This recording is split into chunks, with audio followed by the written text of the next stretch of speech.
Hi everyone, I'm back again with my second live. This time I'll not talk to the camera as much. I'm just so scared to start on this studying that I've been procrastinating and delaying for months now, I would say. I need to get back on track. Um, that's why I came on this live. As you know, this is a body double session. You can mute me in the background and just use me to do your own work, complete your own thing. We all need accountability partners. So here goes nothing. Here goes my attempt to work on my things that I've been delaying on for so long. All right, I'll study now. um, I'll give some background on what I'm studying. It's basically, I have been in the finance world for a long time. I'm in the model risk management um, area of finance. That's where I've been working on since the past couple of years.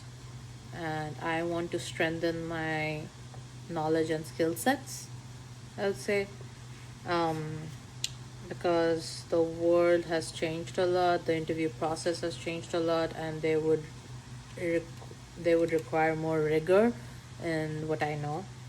So, without further ado, I will start on my studying on the finance basics and concepts. Um, it's 1:35 p.m. right now, and I am aiming to do a 1 hour study session.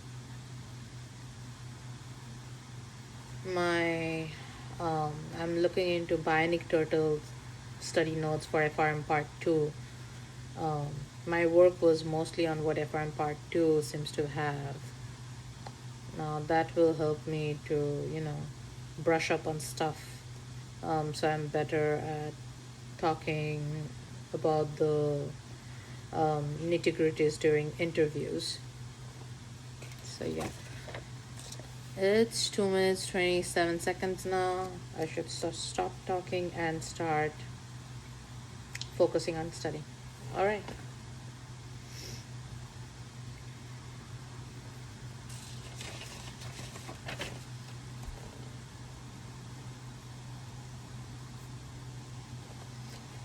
I'll change the name of this live stream in the middle while we do it.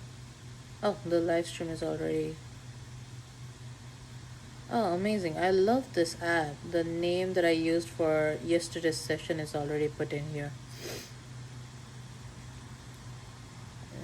I just need to change the picture, like the thumbnail, but that can be done later on. It's not necessarily an important thing right now. Okay, let me do my work first. Wow, I really run away from my responsibilities a lot.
Let's just start with value at risk. Jury and value at risk.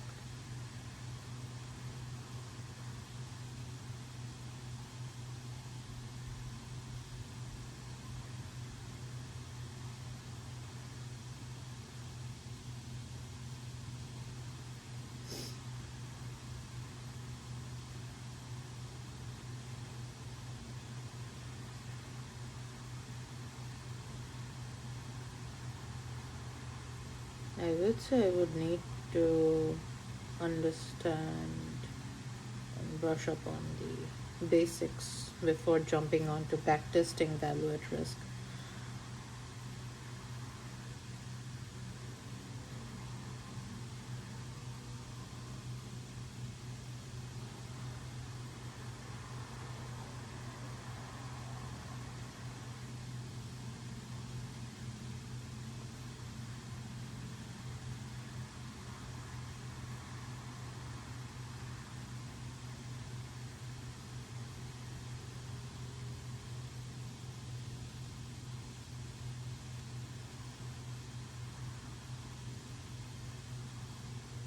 Historical approach, parametric variance covariance, and Monte Carlo approach.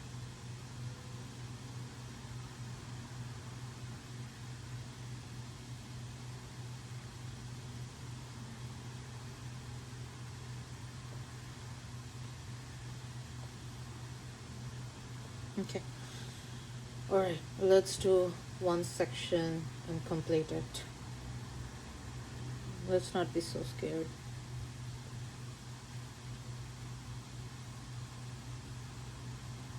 Okay.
Okay.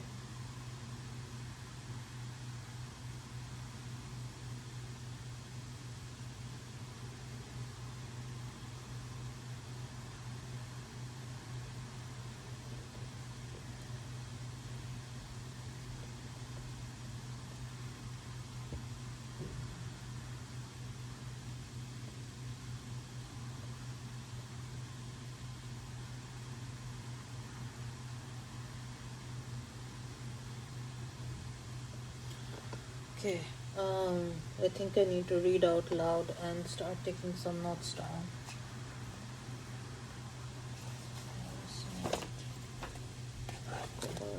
Solidity, tail risk. Okay. Let's start with value at risk.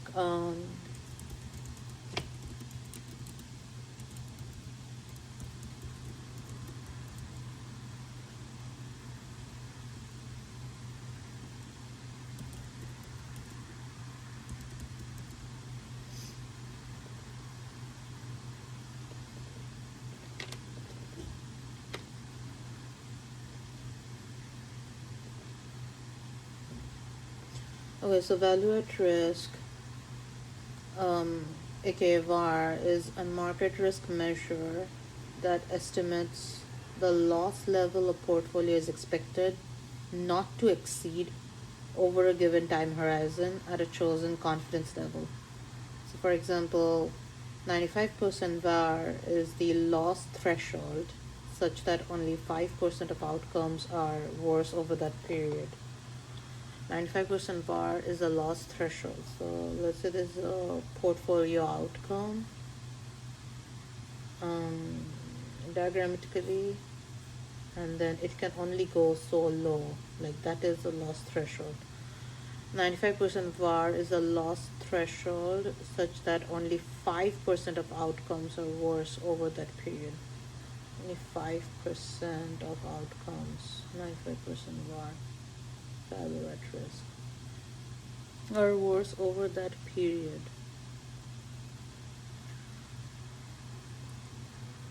Now, the most common approach to the estimation of value at risk is basic historical simulation. The simple approach merely requires sorting the losses over some selected historical window. There are two steps: order, sort the daily profit loss observations, and to look at the loss corresponding to the specified confidence level. Basically, you sort historical daily profit loss observations from best to worst.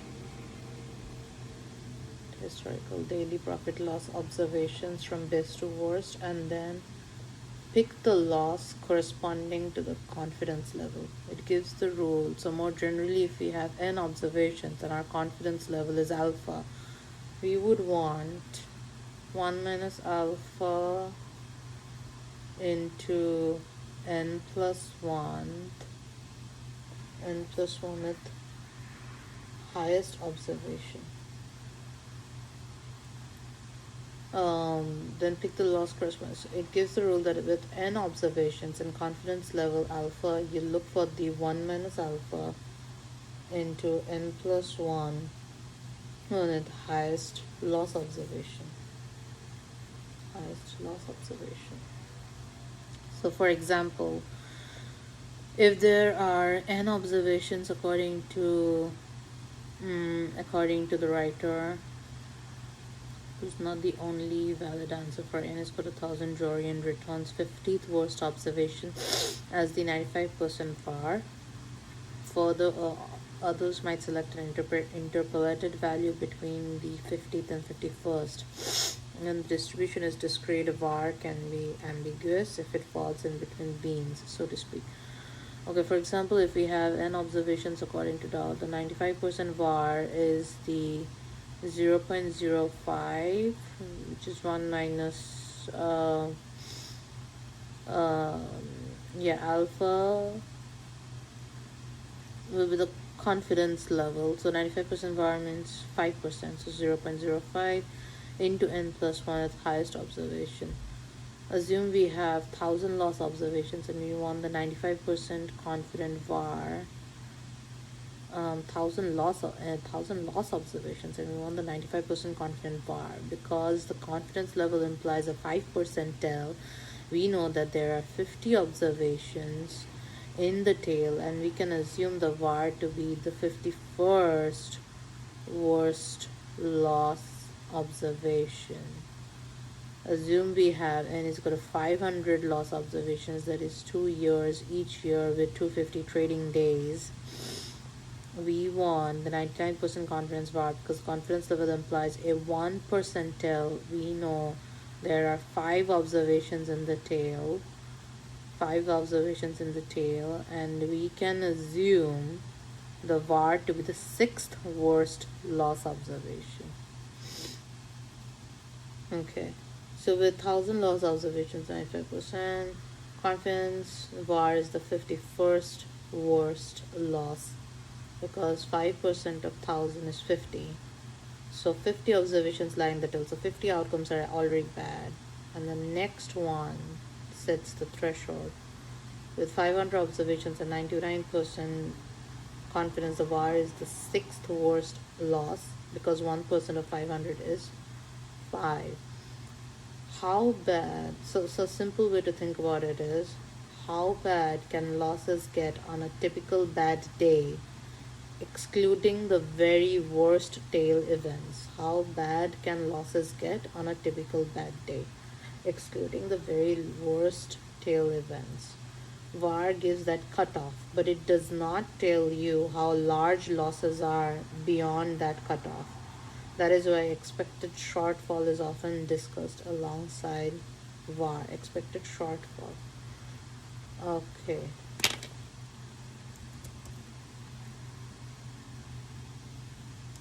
So if you have a portfolio that's been, giving good, bad over like 1,000 observations, 1,000 days, um, what is that with 95 confidence VAR? You're trying to say with 95% of confidence, um, that this portfolio, if it really does bad, at 95% confidence, it will be just right above the 5% worst possible outcomes. So it's 1 minus 5%, 1 minus 95%, like 5% into n plus 1 at highest observation. Yeah, it's just the is just that 51st worst outcome that can happen at 95% confidence interval. Okay, so there's an example now of a calculation. Assuming we have 300 daily PNL observations, on sorting the observations, the VAR corresponding to the 99% confidence level is the 300 into 1% plus 1, fourth worst loss is equal to 0.79 cents. So this has been already sorted, like the 300 daily PNL observations have already been sorted, from worst to best, descending order, uh, of the magnitude of the worst outcomes, negative outcomes. So here in this picture we can see 20 search observations starting with the absolute worst. 99% of historical simulation VAR is the fourth worst loss. Yeah, because it's historical simulation, you already have the data, you just have to sort the data from bad to good and then try to understand the calculation. So this is Dodds calculation. So if you're trying to find 90 99 at the VAR corresponding to the 99% confidence level, value at risk is, this will be at n plus n 1 minus alpha into n plus 1. So n is 300 here in this example. 1 minus alpha is basically 1%. So 300 into 1% plus 1 is equal to 4. Yeah, 3 plus 1 is equal to 4. And that will be the fourth worst loss that we should look into from that PNL table, and then it will come out. So it's 0.79. Note that VAR is a loss but expressed as a positive typically when losses which are mathematically negatives, of course, are rendered as positives. This format is referred to as LP to signify loss which is in a positive sign and profit is a negative, rather than the more natural profit which is in positive and loss which is negative format. The figure below shows the histogram of 300 hypothetical loss observations, and the 99% VAR is 0.79. 0.79 cents, which is the fourth worst loss. In practice, it is often helpful to obtain historical VAR estimates from a cumulative histogram or empirical cumulative frequency function. Okay, makes sense. So in efficient terms, the intuition is confidence level. The 95% VAR means you expect losses to be no worse than that threshold on 95% of days. So about 5% of days can be worse. That's the basic intuition of VAR. Whatever is your confidence level that you're trying to calculate, the outcomes can only be better than the worst, which is in the tail of the confidence level. So if you're trying to look at 99% confidence level, your outcomes will be worst in 1 percentile, 1% of that, back tail, and it will be only better than that 1%. So the worst outcome will be the 99th plus something percentile. Not the 99, but n into 1 minus alpha, n into 1 minus 99 percentile plus 1 at worst loss observation. 99% VAR uses a more extreme cutoff, so only about 1% of days are expected to be worse than that threshold. Yeah, if someone asks, what does 99% VAR imply? That means um, that is a cutoff for the loss observations that you need to look at to understand how much worse your portfolio can get over time. And only about 1% of days are expected to be worse than that 99% threshold that you're looking into. Okay. Why is 99% large? Because 99% VAR looks deeper into the left tail of the loss distribution. Right. You're looking at a loss distribution. Okay. If you look at the histogram, if this is a histogram of your portfolio outcomes, portfolio distribution, most of your days will be in the middle, which is around zero. You won't have any losses, or zero to none, like deviation. And then your right tail is your positives, how positive it can get, and your left tail is the negatives, how negative it can get. 99% VAR looks deeper into that left tail of the loss distribution. It captures rarer and more severe losses than 95% VAR. That is why 99% VAR is usually a bigger loss number than 95% VAR for the same portfolio and time horizon. For same portfolio and time horizon. Okay, so historical simulation, sort P&L from best to worst, pick the observation corresponding to the tail cutoff, and this is Dowd's convention. There are other different conventions also.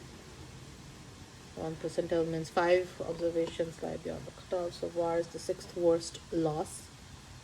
Okay.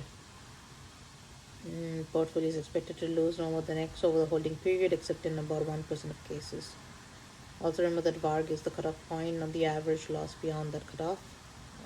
VAR gives the cutoff point, right? That distinction leads to expected shortfall. I'll understand expected shortfall. I'll read about it a little later. So if one day 95% VAR is 10 million, that means about 95 out of 100 days should have losses of 10 million or less, exactly, while about 5 days out of 100 could be worse than 10 million. Yeah. So if one day 95% VAR is 10 million, 95 out of 100 days will have losses less than 10 million, and 5 days your loss can go even beyond 10 million. That's a good way to think about it.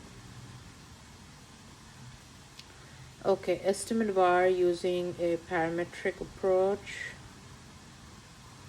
for both normal and log normal return distributions. In approaching the estimation of VAR, there is a fundamental difference between the simulation based approaches, example, basic historical simulation, and parametric approaches. Historical simulation does not require or even desire the specification of a statistical, aka parametric distribution. Consequently, it does require a large data set. On the other hand, parametric approaches assume a statistical distribution, such as the normal or log normal distributions. As an introduction, the two most common parametric distributions are the normal and the log normal. So, normal value at risk. Under the assumption that profit loss is normally distributed, the VAR at confidence level alpha, please note that Dow happens to use Greek alpha to signify the confidence level, whereas typically we use alpha to denote significance. That's right. Is given by this is a normal value at risk that we are studying right now. That will be alpha VAR is equal to minus mu PNL plus sigma PNL Z at alpha. For example, given a mean of 10% and volatility of 20%, the 95% normal relative VAR is 22.90, calculated as so your mu PNL, that will be minus 10 plus sigma PNL. Sigma is standard deviation or volatility. Yeah, sigma is standard deviation, so it's 20%. Into confidence level 1.645, normal variance, into Z at alpha. So 1.645, 1. Wow, I used to be able to read statistical tables before and be able to understand what the Z alphas would be referring to. 645.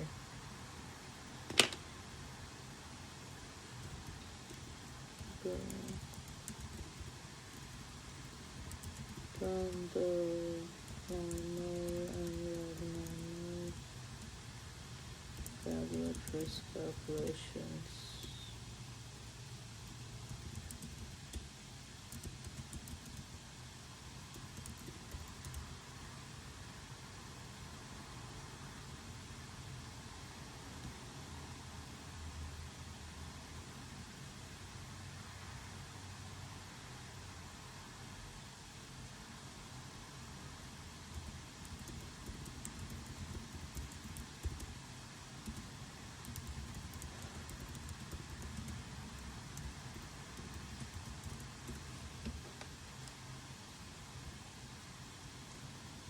Okay, so while I understand this process, I'll write down the normal and log normal value at risk calculations.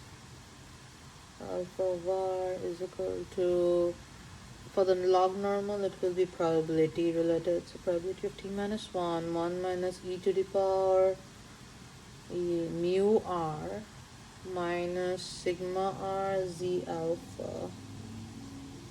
Okay. Minus e to the power this. Yeah, probability into this. Okay, so one assumes returns are normally distributed and the other assumes gross returns are log normally distributed, and the 1.645 is the 95th percentile critical value from the standard normal distribution. If I remember from my college days, we used to have an entire chart where there would be grids where you could see the confidence intervals, and then you could read what the z scalar values are for those different confidence intervals at different points. So basically the 1.645 is the z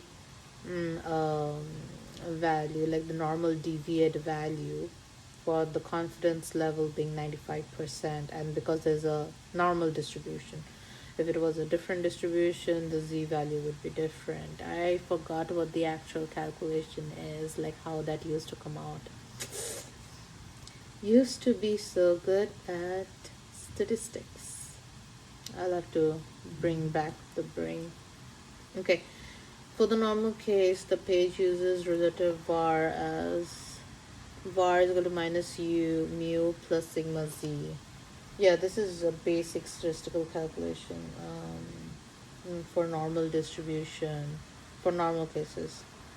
Value at risk, um, alpha value at risk is equal to, technically, it should be value at risk at this alpha value. Value at risk at this log normal alpha value. Yeah, this is how it should be written. So minus mu plus sigma z. Mu is mean return. Sigma is volatility. And it's the same. Sigma is volatility, and Z is the standard normal cutoff for the chosen confidence level. Standard normal cutoff for chosen confidence level. So if it's 95 percentile, like percent, your confidence level, the Z value will be 1.645. If it's 99, then the value will be different. Mu is volatility, Z is the standard normal cutoff for the chosen confidence level. With mu is equal to 10%, this is your like your returns, mean returns is 10%. Sigma is 20%. Your volatility is 20%. Um, your volatility is 20%, like standard deviation from the mean. One standard deviation away from the mean. Yeah, one SD. We used to say one SD, one standard deviation. And Z is equal to 1.645. The page computes minus 10%, which is minus the mean, plus the sigma, the volatility, which is standard deviation, into the normal deviate, into the Z value, Z scalar value, which is 22.9%. Now this is where I have to increase my mental math. 1.645 into 20, so the 0, 2010, 240,819, 262, this is 32, so this is 3, 1, 2, 3, 32.9 minus 10 is equal to 22.9. Oh wow, if you try, I think you'll do good, you'll do faster, yeah. So I got it, 22.9% is the value at risk. That means the normal value at risk under the assumption profit normal is normally distributed. Value at risk at confidence level alpha is given by 22.9%. So 95% var. 95% var is 22.9% of returns. 95% var is 22.9% returns. I think 20%. Using the same mean and volatility, the normal var is 22.9%, while the log normal var is 20.46%. So the log normal estimate is smaller. That difference happens because the log normal formula respects the multiplicative exponential nature of returns, while the normal formula is a linear approximation in return space. Mean minus Z times sigma, then flip sign, while log normal uses mean minus Z times sigma and set an exponential, then subtract from 1.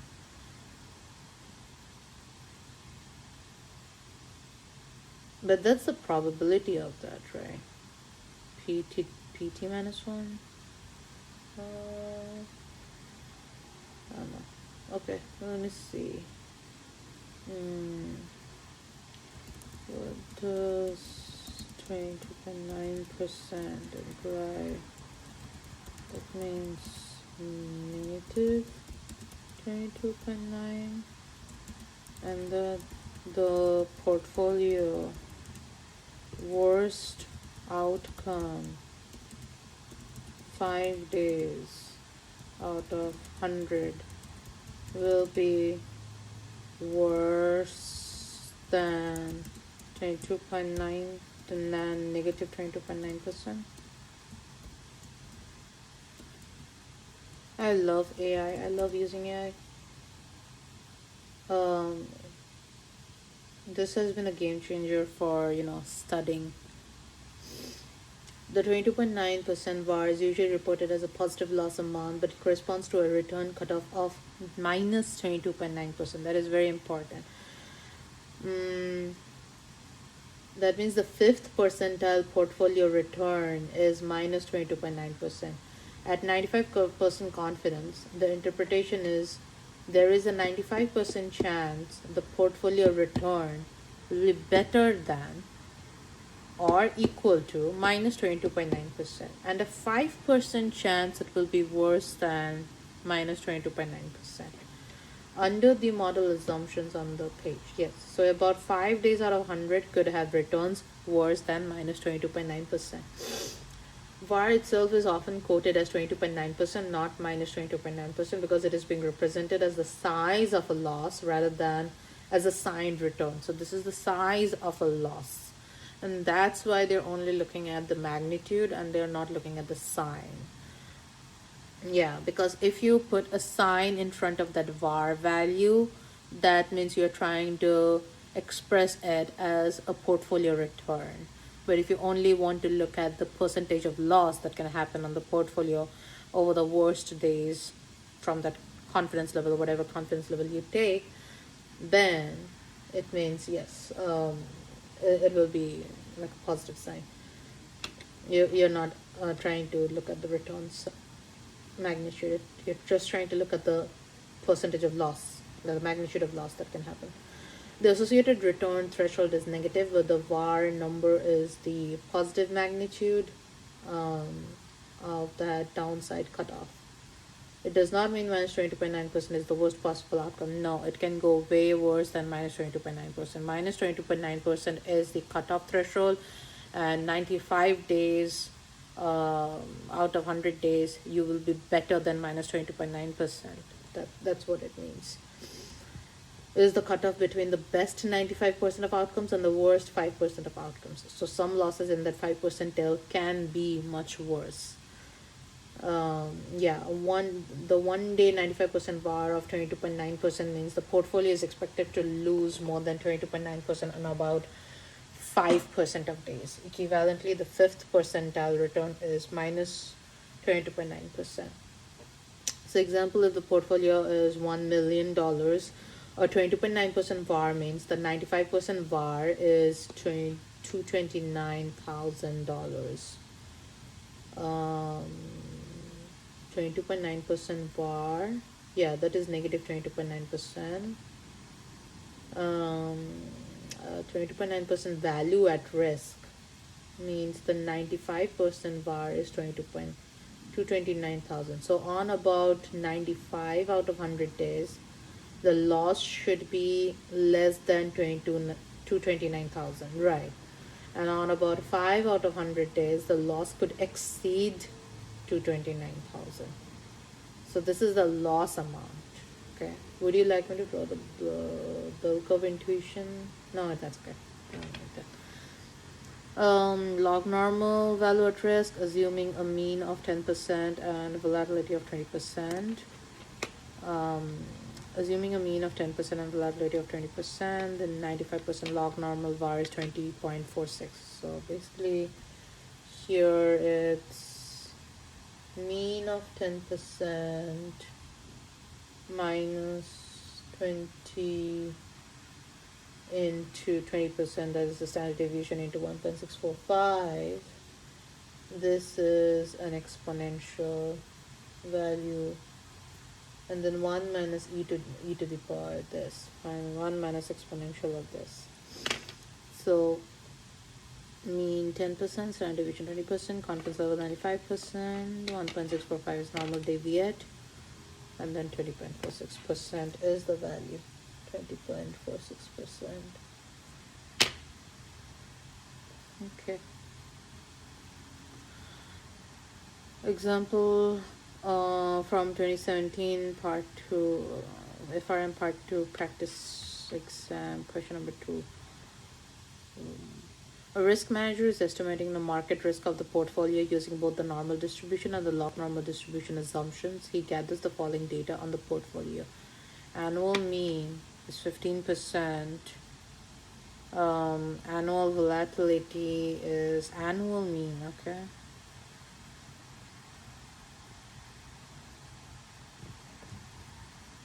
It's 216 already. Wow, I have been live for 42 minutes. I've only gone through 4 pages, but it's 4 pages better than 0 pages that I had done in all these months. Something better than nothing. Let's move on. Let's do this. Okay, I'm on a roll. Let's focus.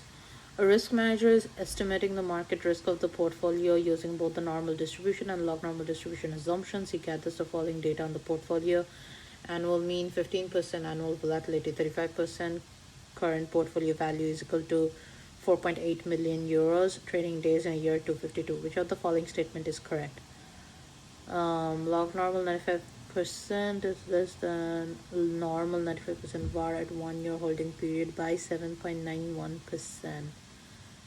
Okay, so they will make you calculate so there are 4 options here.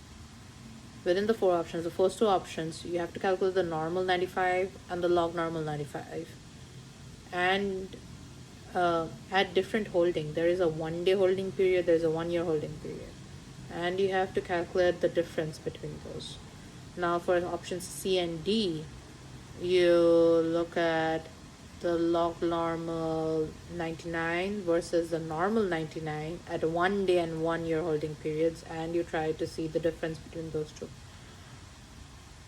Interesting.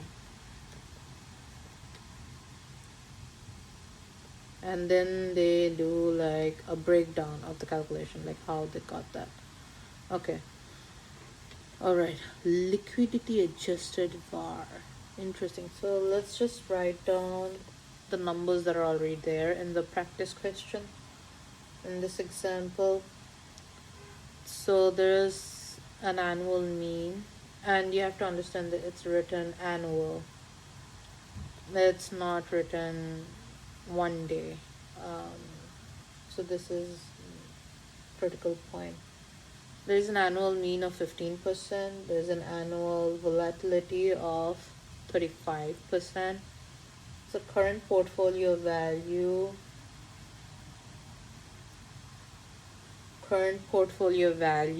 of 4.8 million euros.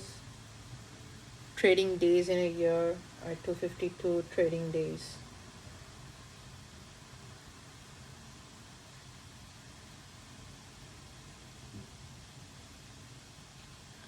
Okay. Liquidity adjusted VAR. Now confidence level for 95% you have to calculate something, and for 99% also you have to calculate, right?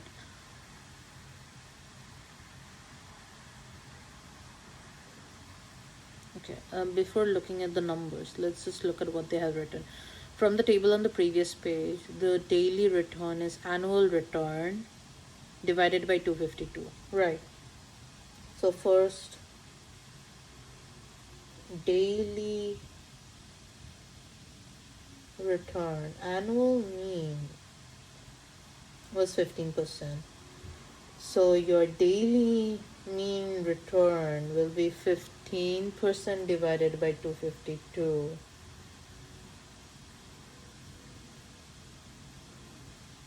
Which is 0.059%. Okay, the daily volatility is annual volatility divided by square root of 252. So daily volatility is mean is basically your daily return. Not daily return, as in like the annual mean is basically annual return. Annual volatility is how much that portfolio can jump up and down. You know, it can either jump around the mean or up and down, like wherever. So how much can it jump up and down?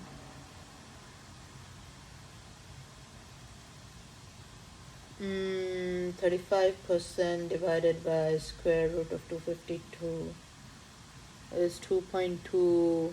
I really need a calculator with me. It's 2.2%.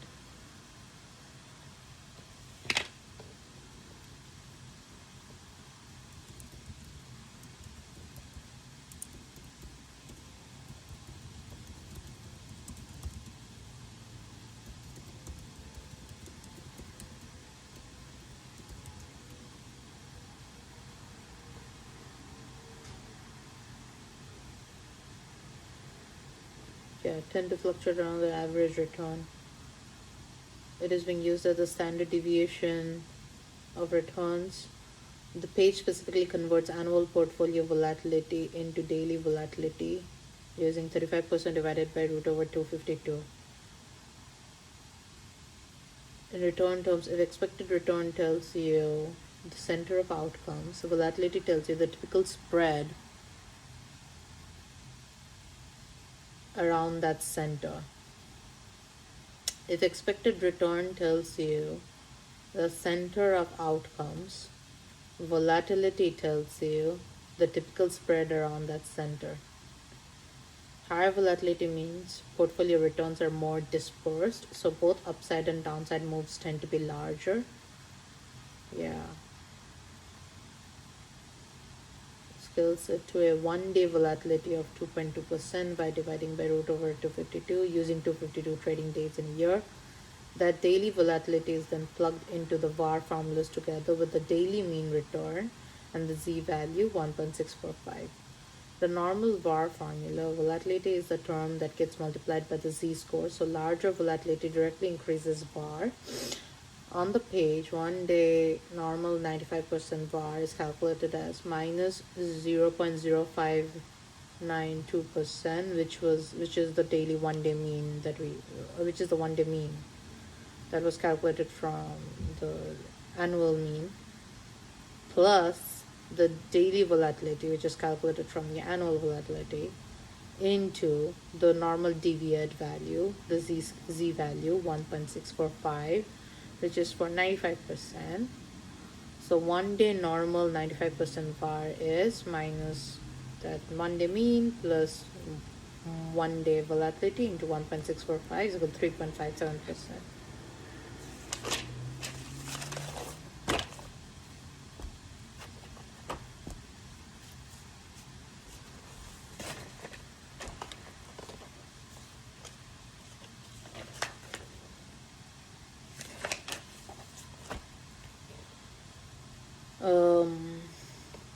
3.57%. So 1-day normal VAR is equal to that minus that 1-day mean plus 1-day volatility into 1.645. 1-day normal 95% VAR. And this is the answer, 3.57%. And then 1-day normal log normal 1-day log normal 95% VAR is equal to 1 minus e to the power, which is the 1-day mean, minus 1-day vol into 1.645,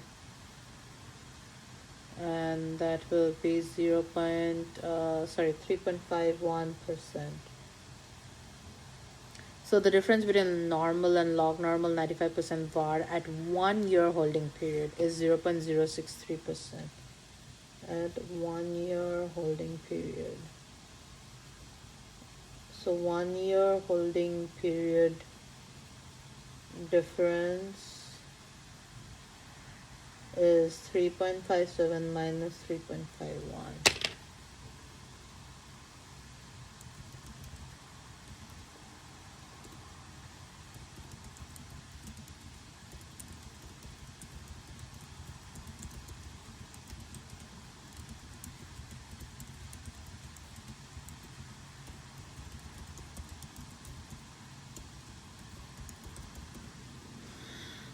To arrive at the dollar value of VAR as shown in the table, the percentage VAR is multiplied by the portfolio value of 4.8 million. In similar way, 1 year normal and log normal 95% VAR is calculated as 42.5 and 34.6%. The difference is 7.9%. Like this, the 1 day and 1 year normal and log normal 99% can be calculated, not shown here, and the difference is found. So B is the right choice, as the 95% log normal var is lower than 95% var at the 1 year holding period by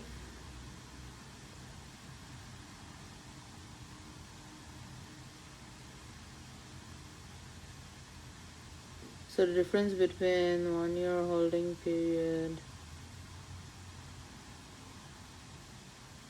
I think that should be the 1 day holding period.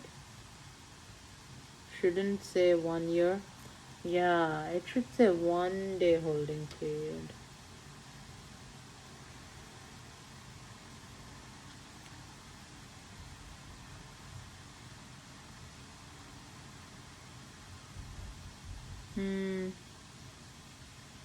Yeah, it shouldn't say 1 year.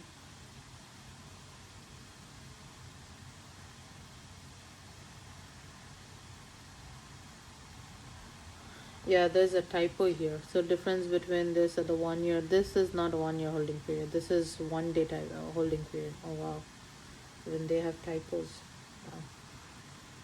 Wow. Because sentence is referring to a separate var comparison for a 1 year horizon, but the lines just above it are clearly computing 1 day mean, 1 day volatility, and 1 day var. Yeah, it's no, that's not a good thing to do.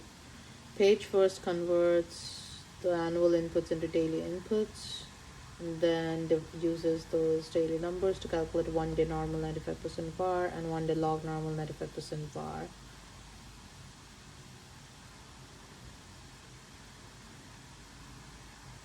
%0.063% is actually the difference between the 1 day figures. Yes, that's an editing mistake. Okay, that makes sense. Okay, so that is not 1 year, that is a 1 day. Yeah, because that did not really make sense. Oh, I've been live streaming for 55 minutes. Amazing. 1 day holding period difference, and I'll have to go a little bit faster because technically I'm not trying to take the FRM exam right now. I'm just trying to go through the basics, and when I go through the basics I go too deep. Okay. In similar way, 1 year normal and log normal 95% var. Yeah, so we did a calculation of the 1 day. Now let's say we are calculating for 1 year 95% normal. Then that means it will be minus 1 year mean plus 1 year vol into 1.645, which is 1 year mean is 15 plus 1 year vol is 35 into 1.645. Now 1.645 into 35. Oh my god, that's a huge 5,025, 5,020 into 22, 5, 6, 5, 6, 30 into 32, 5 and 3, 8, 0, 3, 5, 15, 3, 4, 21, 13, 3, 6, 8, 1, 19, 3, 1, 3, 1, 4, 5, 7, 6, 17, 5. So that's 3, 57.6 minus 15, 6 and 5 plus 2, this is 4, 42.675%.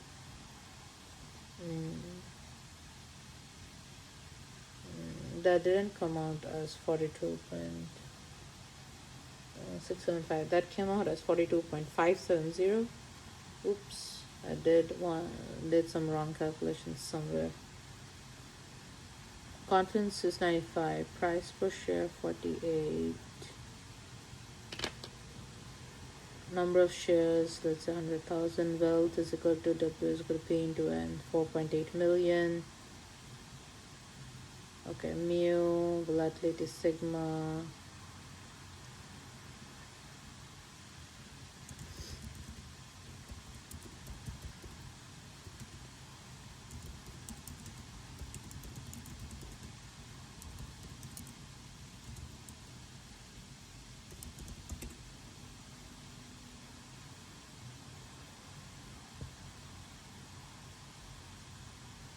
Volatility means standard deviation of returns, not the variance. Annual, which is standard deviation input. Variance is sigma square. Well, standard deviation is sigma. Since returns, mean, returns, and var are all expressed in the same units as returns, the formula uses sigma. In a normal var setup, the cutoff return is mean minus a z-score times standard deviation. So formula is built around mu minus z sigma. Annual volatility, confined spread parameter being plot. Okay, if volatility were written as sigma squared, the number would be variance, which measures dispersion in a square return units and is not directly comparable to a return like 15% or a loss like var. For example, a 35% volatility corresponds to variance of 12.25% in squared terms, which is not the right unit to subtract from a return cutoff. Volatility is standard deviation. Read volatility as standard deviation unless the question explicitly says variance. So when you see var formulas on this topic, think mean minus plus minus z times sigma, where sigma is the return standard deviation. Okay, makes sense. I did some wrong mathematics. I don't know. 1.645 into 35. Let's see. Is there any calculator here? It's so sad. Calculator. 1.645 into 35 log 57.575. Not 675. 57.575. Oh my god. Wait. And if I do minus 15 of that, that's 42.575. 42.570. Okay, they didn't take the 5. They to mess things up. Okay. Oh, we are down 1 hour. Okay, thankfully I could stop myself and do 1 hour of studying, even though I wasted like the first 10 minutes moping around. Okay. Value at risk compared. Absolute value at risk percentage normal 42.57%. Absolute var in dollars. So 42.57% is the magnitude of the loss, right? If I want to understand from dollar perspective, I'll have to multiply that absolute var into the 4.8 million. So 42.57%.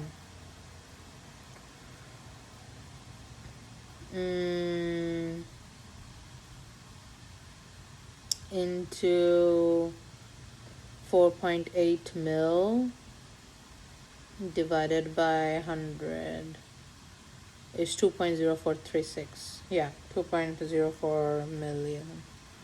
Makes sense. Absolute var log normal. Now for logs, I cannot really do 1 minus e to the power blah blah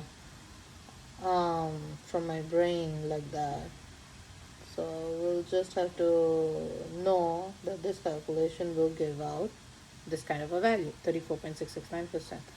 And then difference of those two, like absolute var percent minus absolute var log normal. So normal var percent minus normal log normal var percent will be 7.91%. That is a lot of calculation for such a timed exam. That's how fast the calculations you have to do and accurately during the exam. Okay. And then for 99, it will be the same calculations, just changing the numbers. Estimate the expected shortfall given P&L or return data. The expected shortfall is a conditional average in the specified loss tail.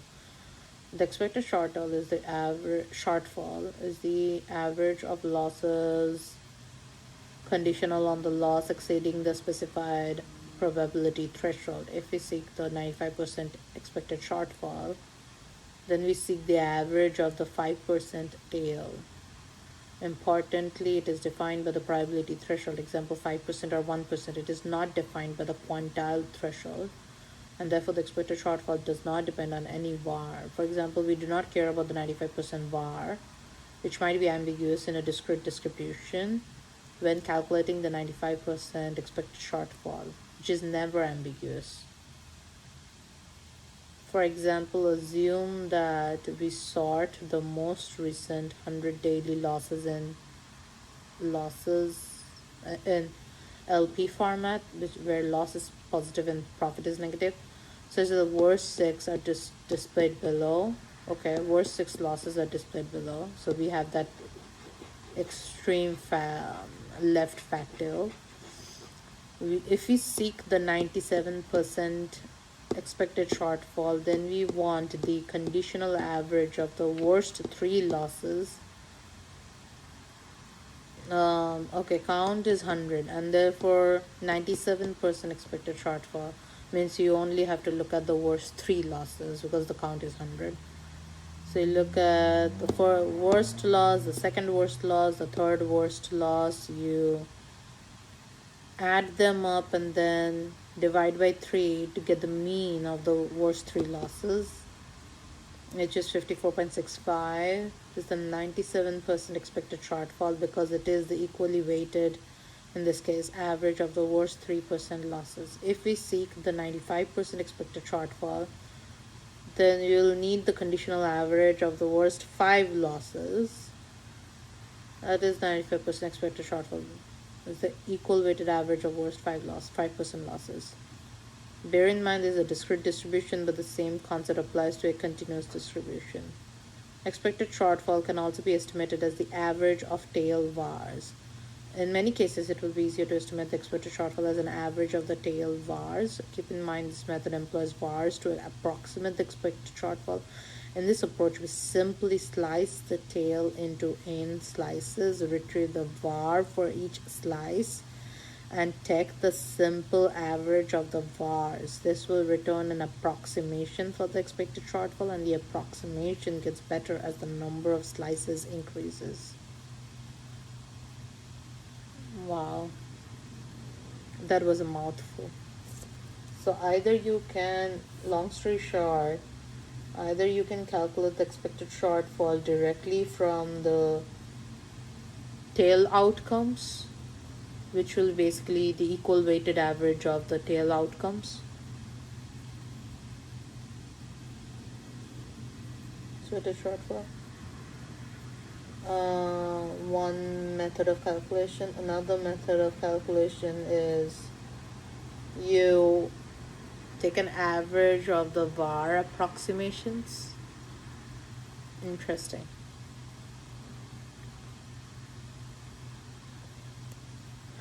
Expected shortfall. It's conditional average in the specified losses. The average of losses conditional on the loss exceeding the specified probability threshold. So expected shortfall is average of losses conditional on loss exceeding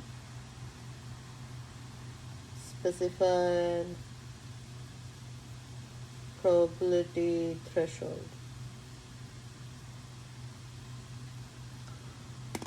Okay. To illustrate this method, there is the approximation of expected shortfall by taking the average of the tail vars. Say for a small value of n is equal to 10, let us estimate 95% is expected shortfall on the assumption that losses are normally distributed with mean 0 and standard deviation 1. This value gives us 9, that is n minus 1 tail vars, or vars at confidence levels in excess of 95%. These vars are shown in Dowd's table below and vary from 1.6954 for the 95.5% var to 2.575A for the 99.5% var. So these are the normal deviate values. Our estimated ES, expected shortfall, is the average of these vars, which is 2.025.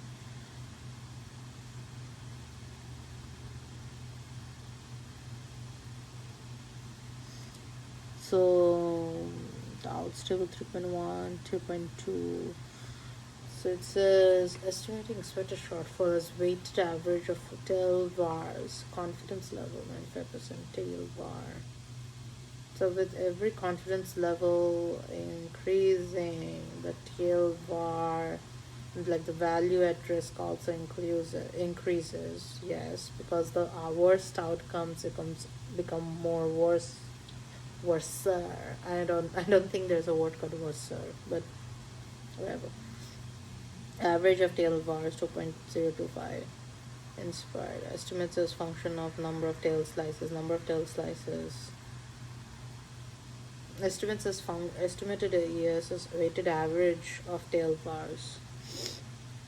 So average of tail vars is 2.02. Estimates as function of number of tail slices. Number of tail slices 10, 25, 50, 100, 250, 500, 10,000. Expected shortfall in each of them are calculated, and then an average of these are taken. True value 2.06. No, this is true value.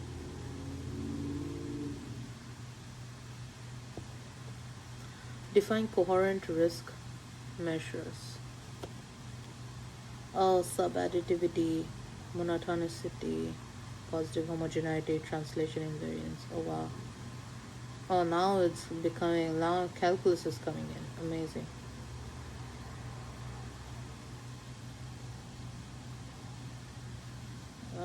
Let's just do one chapter of doubt. Let's just do chapter 3 for now.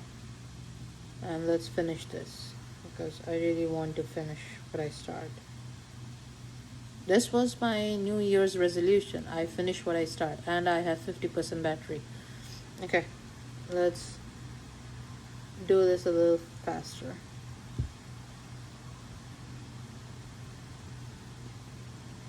But I need to understand the calculations that's being talked about here.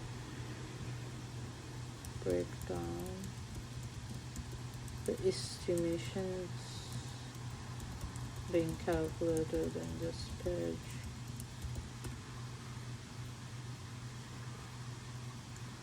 Expected shortfall by approximating it as the average of several tail var values beyond the 95% cutoff. The setup on the page assumes losses are normally distributed with mean 0 and standard deviation 1. And for n is equal to 10, it uses 9 tail vars above 95% confidence. Page set starts with a standard normal loss distribution. So loss L is assumed to have 0 mean and standard deviation 1. Oh, a standard normal loss distribution, right. We're taking the averages. Let us estimate 95% yes on the assumption that losses are normally distributed with mean 0 and standard deviation 1. This value gives us 9, that is n minus 1 tail vars, or vars at confidence levels in excess of 95%. It then wants a 95% estimated shortfall, which means the average loss in the 5% tail of outcomes. Why 9 tail vars? Because it says n is equal to 10. The page divides the tail region above 95% into tail equal pieces and uses the upper 9 cutoff points, giving 9 minus 1, n minus 1, 9 tail vars. Because it says n is equal to 10, the page divides the tail region above 95% into 10 equal pieces and uses the upper 9 cutoff points, giving 9 tail vars. These vars correspond to 1, 2, 3, 4, 5, 6, 7, 8, 9. Okay. Let's go to 10. The page divides the tail region into 10 equal pieces. This is the 9 upper, 10 equal pieces. This was shown for the 95.5% var.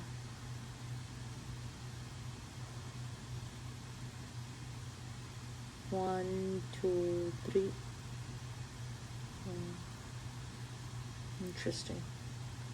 Each tail var is just a standard normal quantile at a higher confidence level. So the page takes values like 95.5% var.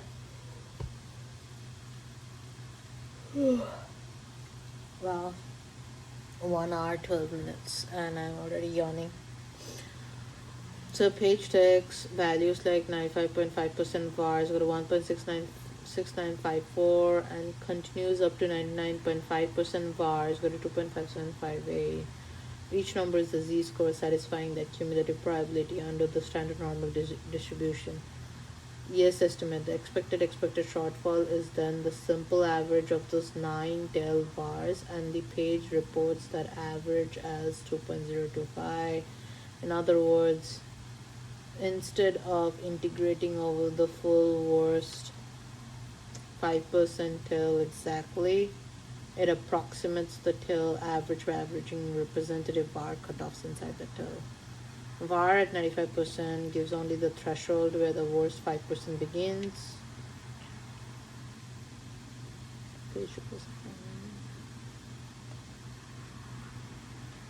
Approximates the tail average by averaging representative var cutoffs inside that tail.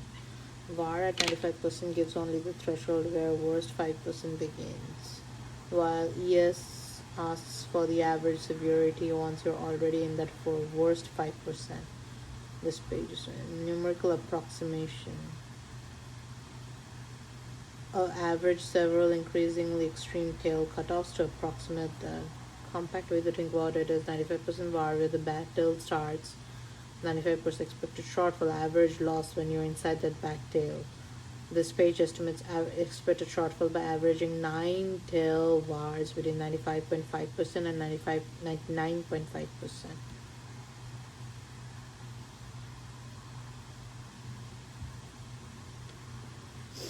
Define coherent risk measures where x and y represent future values and rho is the risk measure. A coherent risk measure must meet all 4 of the following conditions. Subadditivity, most relevant condition.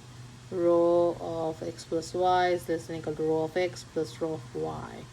Monotonicity, y is greater than x, implies rho of y is less than equal to rho of x. Positive homogeneity, rho of lambda into x is equal to lambda into rho of x for lambda greater than 0. Translation invariance, rho of x plus c is equal to rho of x minus c for some certain amount of n. Subadditivity, portfolio risk should not be greater than sum of its parts, aka diversification should not increase risk. Monotonicity, if expected value of y is greater than x, the risk of y is less than x. Expected value is greater than x, the risk of y is less than x. Positive homogeneity, risk is proportional to size. Example, to double the portfolio size is to double its risk, aka leverage. Translation invariance, for constant is equal to c, rho x plus c is equal to rho x minus c. Certain amount, example cash, reduces risk. Both expected shortfall and value at risk are special cases of the general risk measure. However, only expected shortfall qualifies as a spectral measure. Spectral measures are necessarily coherent because, in part, they reflect well-behaved risk aversion. Expected shortfall is coherent, which implies expected shortfall is always subadditive. Value at risk, on the other hand, is not a spectral measure. Value at risk is not always subadditive. That is, value at risk is only subadditive if the distribution is elliptical normal, and therefore value at risk is not coherent. Dowd refers to subadditivity as the most important property among the 4 coherence criteria. The reason is that subadditivity ensures that the aggregation of component, aka individual risks, does not somewhat increase the total risk. Aggregation should produce some diversification benefit, or at worst, no diversification benefit. But a lack of subadditivity would allow for anti-diversification. In this way, subadditivity is essentially compatible with the diversification principle. Subadditivity means that aggregating risks does not increase the overall risk. Okay, yeah, that makes sense. I think there was something on that line that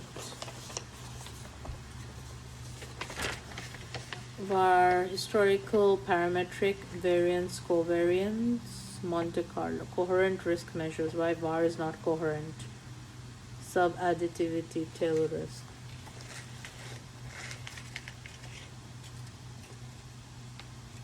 So var is not always sub-additive.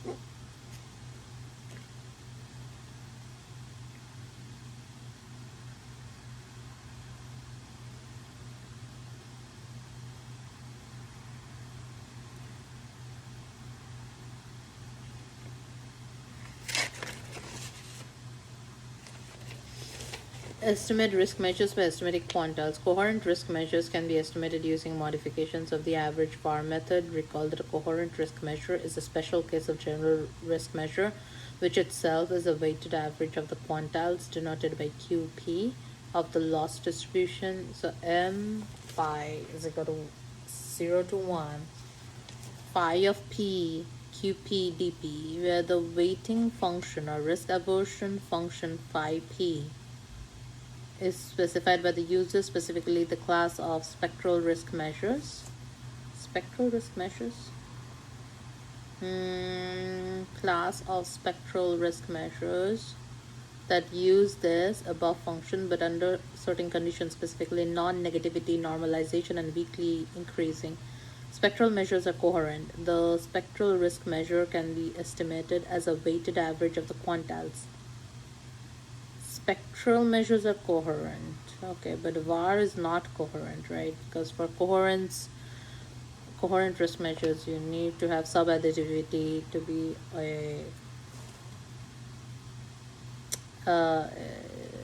be a feature, but var is not a spectral measure since var is not always sub-additive. Therefore, var is not coherent. Spectral measures are coherent. Spectral risk measure can be estimated as a weighted average of the quantiles.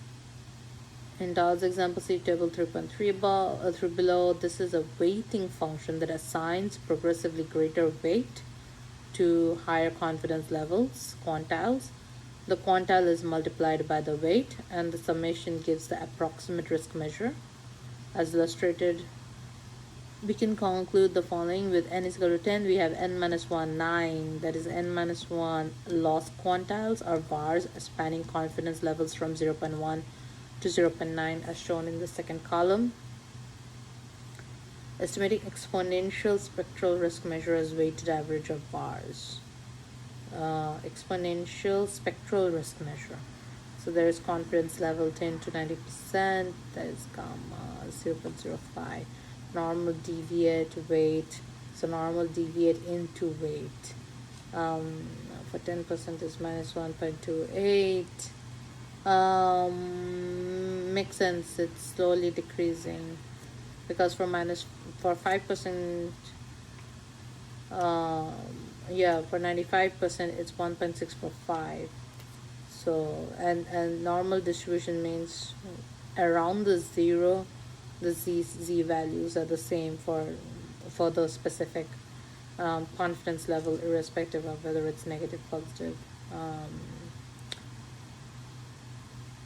Actually, it's normal deviate z value. So 90% is 1.2816, and 10% will also be 1.2816, but just negative. Here 0 is 50%. The third column shows the phi p weights corresponding to each confidence level, so that's weight phi p. Fourth column shows the products of each var and corresponding weight. The estimated exponential spectral risk measure is the phi p weighted average of the vars and is therefore equal to 0.4227. In practice, we need a large n to give accurate results. Okay.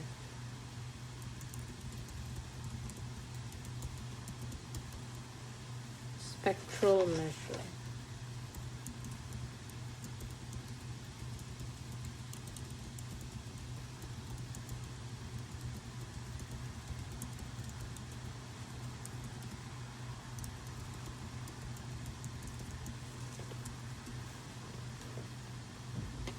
estimators of risk measures. Evaluate estimators of risk measures by estimating their standard errors. And before I go to that, spectral risk measures exist because VAR and even expected shortfall still do not let you explicitly encode how much more you care about very extreme losses relative to moderately bad ones. A spectral measure is essentially a weighted average of losses across quantiles with weights that increase in the tail according to a chosen risk aversion function. That kind of makes sense because I would only want to weigh my worst losses more and more. Yeah, and if VAR does not necessarily give me the worst possible loss, and then expected shortfall is also an average, cannot give me worst possible loss, like estimation, I would need something else. VAR focuses on one cutoff percentile, so it ignores what happens beyond that cutoff. While spectral measures use the whole tail and can put progressively larger weights on more severe losses, the academic motivation was to create a coherent class of risk measures that also reflects a subjective risk aversion rather than just portfolio levels. Because industry and regulation largely standardized around VAR first and then around expected shortfall for trading book capital under FRTB. Oh, in practice forms one, metrics that are explainable, benchmarkable, and regulator aligned. So spectral measures are more common in research, optimization, and specialized buy side or industry style applications than in core frontline reporting. Okay, relationship to expected shortfall. The expected shortfall can be viewed as a special case within the broader spectral family. So, in a sense, that market value uses a simpler spectral style idea when it uses expected shortfall. Difference is that general spectral measures let you choose custom tail weights, whereas expected shortfall averages tail losses with a fixed weighting structure once you're beyond the cutoff. Lets you choose custom tail weights, whereas expected shortfall average is just tail losses with a fixed weighting structure. Okay. Real world use. The sources describe spectral measures as most useful where tail sensitivity and investor specific preferences matter, such as portfolio construction, asset liability management, hedging, and some quantitative optimization settings. They also note that implementation is feasible, but historically it has been easier for institutions to stick with standard regulatory metrics than to defend a customized risk aversion weighting scheme internally and externally. The need for spectral risk measures mostly conceptual. It fixes the complaint that a risk measure should care more and more about larger losses, not just treat the whole tail uniformly or stop at 1 percentile. So the exam takeaway is VAR gives one threshold, expected shortfall averages the tail, and spectral measures generalizes expected shortfall, allowing tail weights to reflect risk aversion directly.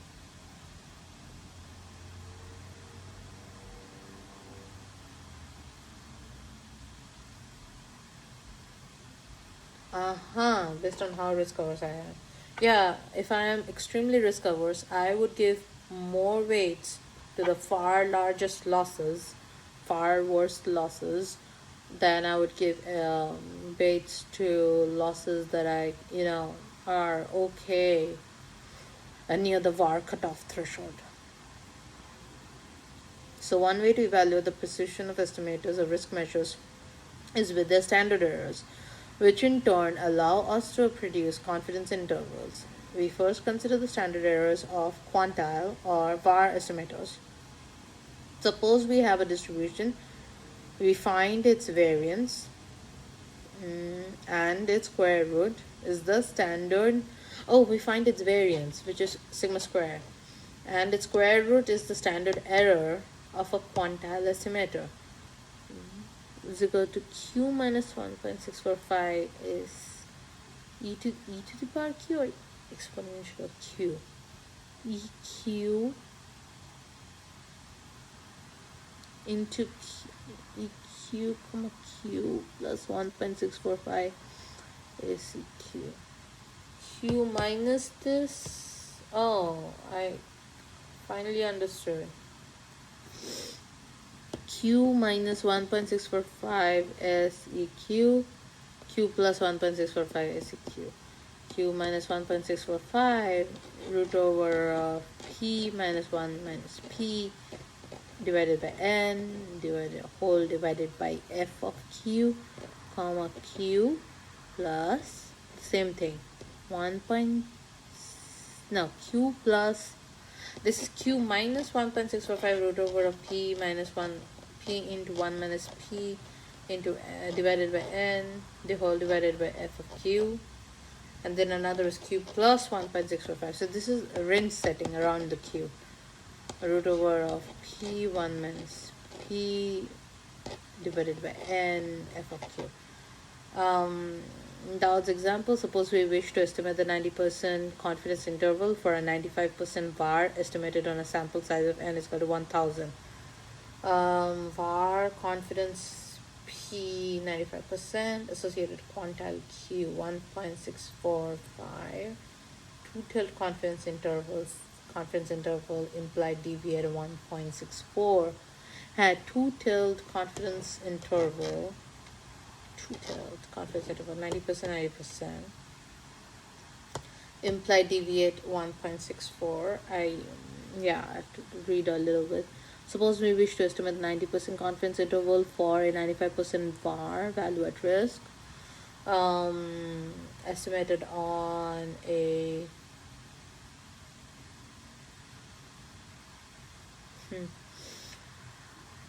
estimated on a sample size of n is equal to 1000 to be drawn from a standard normal distribution. Oh, this is 1 hour 30 minutes now. 3:03. I need to take a small break.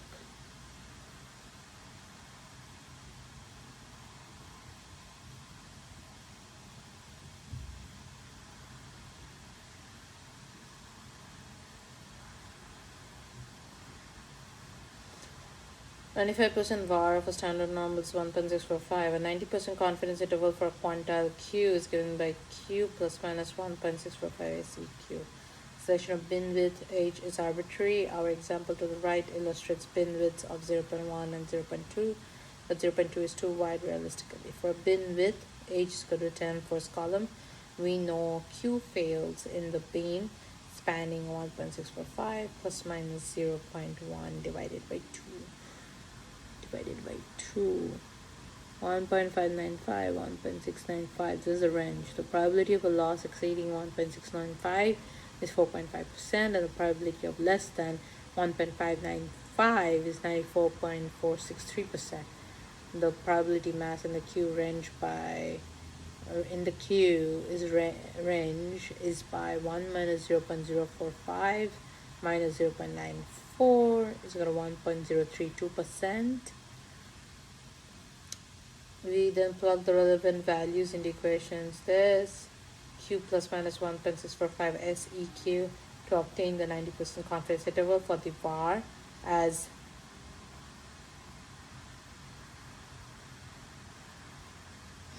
(95%) lower confidence interval 1.645 minus 1.645 into square root.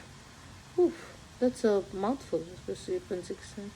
Lower confidence interval. The confidence interval here is always 1.645 plus minus Z alpha into SEQ, where Z alpha is the deviate based on confidence and SEQ is the standard error. It's the standard error. The common standard error is equal to square root of P into 1 minus P divided by N, and the whole thing divided by FQ square is equal to square root of this. Okay, I need to learn this a little bit more, but that's like the pattern in the first column. The second column, CI is the confidence interval is given by this, and this is the confidence interval. Okay.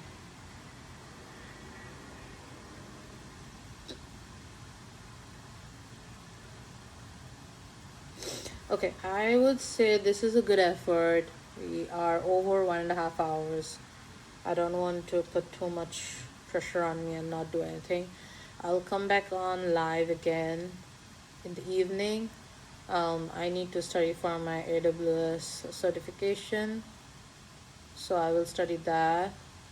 I will do some LLM studying right now. I'll take a quick break, do some LLM studying, come back in the evening, do the AWS certification, and um, work on creating a RAG app. So that's my game plan. And I will put my battery on juice because the live stream is taking too much battery. Okay. But yeah, I hope to do this every day, twice a day, so that it helps me to at least have some accountability and do. Because if it had been any other day, I would have just stopped and done something else. But yeah, really hope to continue doing this. I want to do this. Yeah. All right. See you. Bye.